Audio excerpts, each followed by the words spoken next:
بسم اللہ الرحمن الرحیم۔ حضرت امام حسین علیہ السلام اور جنگ کربلا۔ حضرت امام حسین علیہ السلام کی مکہ معظمہ سے عراق روانگی۔ کعبے میں ایک دن بھی نہ ملا شاہ کو آرام، کونے سے چلے جاتے تھے آتے سحر و شام۔ آدھا نے گزرنے نہ دیے حج کے بھی ایام، کھولا پسر فاطمہ نے باندھ کے احرام۔ عازم طرف راہ الہی ہوئے حضرت، تھی خشتم ذی الحجہ کے راہی ہوئے حضرت۔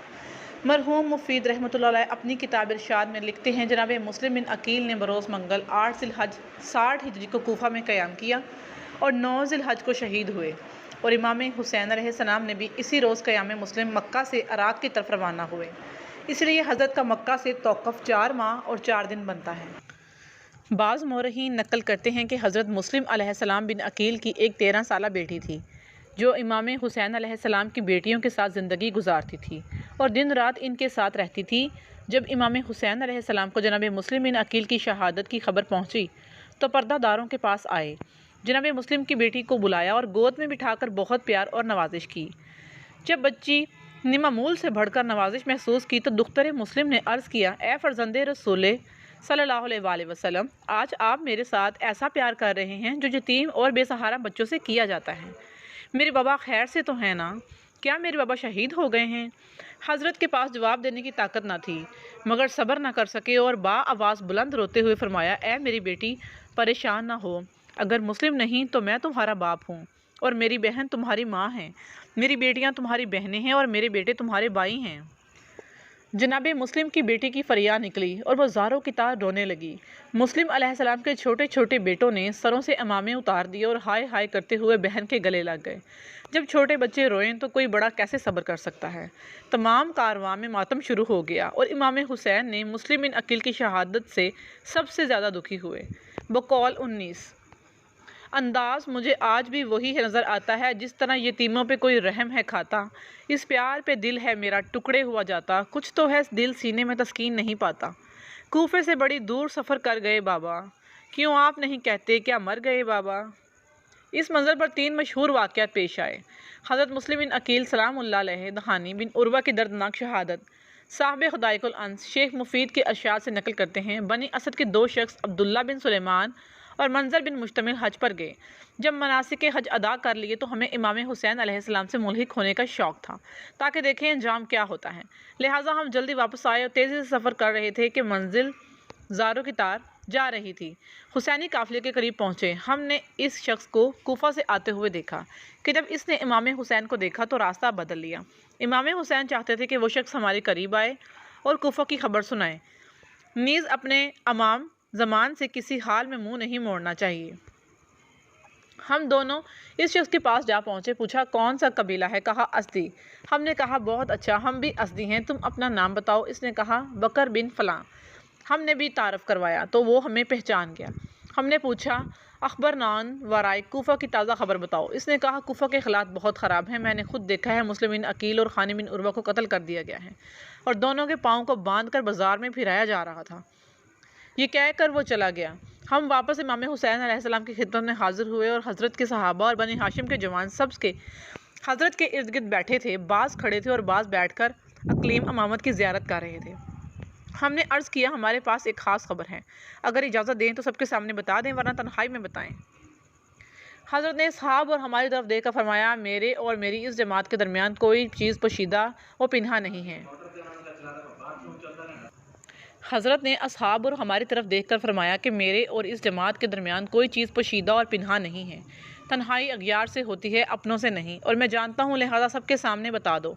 ہم نے عرض کیا مولا، جو کل عصر کے وقت ایک سوار کوفہ سے آ رہا تھا، اس نے راستہ تبدیل کر لیا تھا۔ ہم اس کے پاس گئے، اس نے کوفہ کے تازہ حالات پوچھے۔ وہ ازدی شخص ہمارا جان پہچان والا تھا۔ اس نے کہا فرزند پیغمبر کہاں جا رہے ہیں؟ کیا وہ اپنی زندگی سے بیزار ہو چکے ہیں؟ چلتے تیروں شمشیروں میں جا رہے ہیں، خدا کی قسم مسلم بن عقیل اور خانی بن عروہ شہید کر دیے گئے ہیں، ان کے پاؤں میں رسیاں باندھ کر بازاروں میں پھرایا گیا ہے۔ حضرت نے فرمایا انا للہ و انا الیہ راجعون رحمۃ اللہ علیہما۔ آپ زاروں کے طرح رو رہے تھے اور بار بار یہی کلمہ استر جا پڑھتے تھے۔ ہم نے عرض کیا جب یہ حالات ہیں تو بہتر ہے وہاں نہ جائیں اور اپنے اہل بیت کو ساتھ لے جائیں، کیونکہ کوفہ میں کوئی آپ کا حامی و ناصر نہیں ہے بلکہ تمام لوگ آپ کے دشمن ہیں۔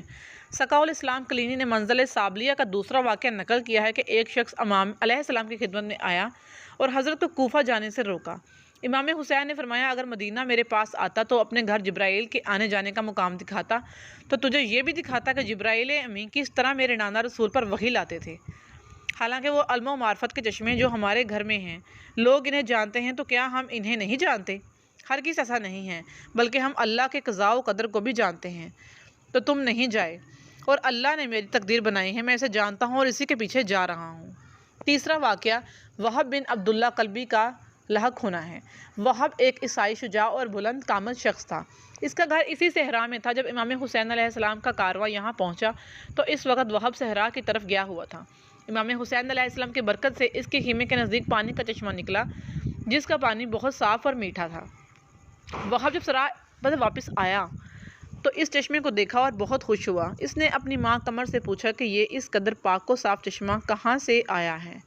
ماں نے کہا تھوڑی دیر پہلے ایک عظیم شخص اس خیمہ سے گزرا، احوال پرسی کی، تمہارا پوچھا، میں نے تمہارا نام و نسب بتایا۔ انہوں نے فرمایا جب وہ واپس آئے تو اسے ہمارے پاس بھیجنا۔ اس عظیم شخصیت کے پاس نیزہ تھا۔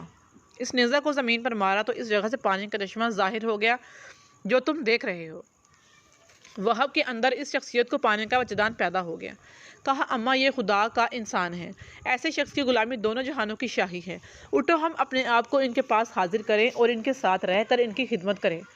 بس اپنا خیمہ اکھاڑا اور سوانح سفر باندھ کر چل پڑے تاکہ امام حسین علیہ السلام کے کارواں سے لاحق ہو سکے۔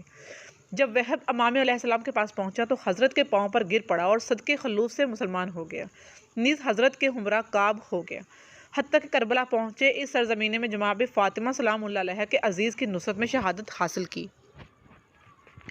جب ابن زیاد کو اطلاع ملی کہ حضرت امام حسین علیہ السلام کا کارواں کوفہ کے نزدیک پہنچ گیا ہے اور کوفہ میں کسی وقت بھی داخل ہو سکتا ہے تو اس نے غضبناک ہو کر اپنے مشیروں، فوجیوں اور وزیروں کو دربار میں بلایا تاکہ مشورہ کر سکے۔ تمام درباریوں کے سامنے یہ اعلان بھی کر دیا جو شخص حسین علیہ السلام کا سر لائے گا اسے عظیم انعام دیا جائے گا اور 7 سال کے لیے رہ کے حکومت بھی اسے بطور انعام دی جائے گی۔ تمام درباریوں میں سے ایک عمر بن سعد اٹھا اور اس سے کہا یہ کام میں کروں گا، لیکن اے امیر مجھے اس کام کی تیاری کے لیے 1 ماہ کی مہلت دے دے تاکہ اپنے پسندیدہ سامان جنگ تیار کر سکوں۔ ابن زیاد نے کہا اگر تو 1 ماہ جنگ کو تاخیر میں ڈالے گا تو دشمن ہم پر حملہ آور ہو جائے گا، لہذا دشمن کو مہلت دینا جائز نہیں، بلکہ بجلی کی چمک کی لہر آنا فانا ہوتا ہے۔ عمر بن سعد نے کہا 1 ماہ مہلت نہیں دیتا تو 1 رات مہلت دے، جسے سن کر ابن زیاد خوش ہوا اور کہا 1 رات مہلت میں کوئی حرج نہیں۔ محفل برخاست ہو گئی، ہر شخص گھر چلا گیا، لیکن اکثریت کے دل اس کام سے پریشان اور مضطرب تھے کہ ابن سعد ظالم نے کس طرح فرزند رسول خدا صلی اللہ علیہ وسلم سے جنگ کو چن لیا ہے۔ عمر سعد گھر گیا، اسلحہ اور دیگر سامان جنگ طلب کیا، تمام آلات حرب اکٹھے کیے، اپنے گھوڑے جمع مختلف کیے اور بڑی تیزی سے اپنے محل میں داخل ہوا تو دربان آیا اور کہا کہ کچھ لوگ دروازے پر جمع ہیں، وہ اندر آنے کی اجازت طلب کرتے ہیں تو کہتے ہیں کہ ہم مہاجرین اور انصار کی اولاد سے ہیں۔ عمر سعد اپنی محسوس مسند پر بیٹھ گیا اور ان کو اندر آنے کی اجازت دی۔ اجازت ملتے ہی ایک گروہ روتا ہوا داخل ہوا۔ عمر سعد نے پوچھا تمہیں کیا ہوا ہے، اس طرح پریشان اور رو رہے ہو؟ کیا تم پر کسی نے ظلم کیا ہے؟ انہوں نے کہا نہیں، ہماری پریشانی کی وجہ یہ ہے کہ ہم نے سنا ہے کہ تو نے امام حسین علیہ السلام کو قتل کرنے پر کمر باندھ لی ہے اور ان سے جنگ کا ارادہ کیا ہے، جبکہ تیرا باپ تو اسلام قبول کرنے والوں میں سے تھا اور رسول پاک صلی اللہ علیہ وسلم کی خدمت میں ہمیشہ کمر بستہ رہتا تھا اور اسلام کی ترویج میں اس قدر کوشش کی کہ آج تک مذکور ہے، اور اس حمایت رسول صلی اللہ علیہ وآلہ وسلم میں موت آئی اور تورے کی حکومت کے لالچ میں فرزند رسول کو قتل کرنے کا ارادہ کر چکا ہے۔ آج ہمارے زمانے میں پیغمبر کی تو ایک ہی نشانی ہے اور زہرا کا ایک ہی تو بیٹا ہے اور تمام عالم کا وہ امیر ہے، اس قدر عظیم شخصیت کے بارے میں تو کس طرح قتل پر راضی ہو گیا؟ اس کام کے ارادے سے توبہ کرو اور دنیا کی امید کو ختم نہ کرو اور ہمیشہ کے لیے ذلت اپنے دامن میں باقی نہ رکھو۔ عمر بن سعد نے کہا آپ روئیں نہیں، مطمئن رہیں، میں یہ کام ہرگز نہیں کروں گا، میں اپنے آپ کو عاقل سمجھتا ہوں، میں تو کیسے یہ کام کر سکتا ہوں، اور اسلام میں میرے باپ سعد کی خدمات کسی سے کم نہیں ہیں، میری بہادری بھی کسی پر مخفی نہیں، جنگوں میں کبھی کسی نے میری پشت نہیں دیکھی اور مجھے کبھی شکست نہیں ہوئی۔ مہاجرین و انصار نے کہا جو تم کہہ رہے ہو صحیح ہے، لیکن یہ بھی بتا کہ کیا فرزند رسول صلی اللہ علیہ وسلم سے جنگ کرے گا یا نہیں، پسرے علی سے لڑنے کا موسم ارادہ کر چکے ہو یا نہیں، اس قسم کی کی بہت باتیں کیں اور روتے رہے۔ عمر نے اپنا سر جھکا لیا اور امام حسین علیہ السلام کے بارے میں سوچنے لگا کہ امام حسین کو قتل کر کے حکومت رائے لوں یا حکومت رائے کے لالچ میں قتل نہ کروں۔ کافی دیر کے بعد سر اٹھا کر کہا، حقیقت یہ ہے کہ ایمانی بھائی اور مخلص دوستوں کی نصیحت کو قبول کرنے کے سوا کوئی چارہ نہیں۔ میں نے تمہاری آنکھوں سے تمہاری بات کو قبول کر لیا ہے۔ دراصل عمر بن سعد نے مہاجرین و انصاروں کی اولادوں کو تسلی دینے کی خاطر کے لیے یہ کہا کہ میں نے تمہاری بات مان لی ہے، لیکن باطن میں اپنے اسی مسموم ارادے پر تھا جو وہ کر چکا تھا۔ رائے کی حکومت کو لوں گا اور لے کر ہی رہوں گا۔ یہ بھی مخفی نہ رہے کہ عمر سعد کی طرف سے قتل امام حسین کو قبول کرنے کی یہ کیفیت مشہور قول کے خلاف ہے، کیونکہ صاحبان تاریخ و مقتل نے لکھا کہ قتل امام کی عمر سعد نے خود خواہش ظاہر کی۔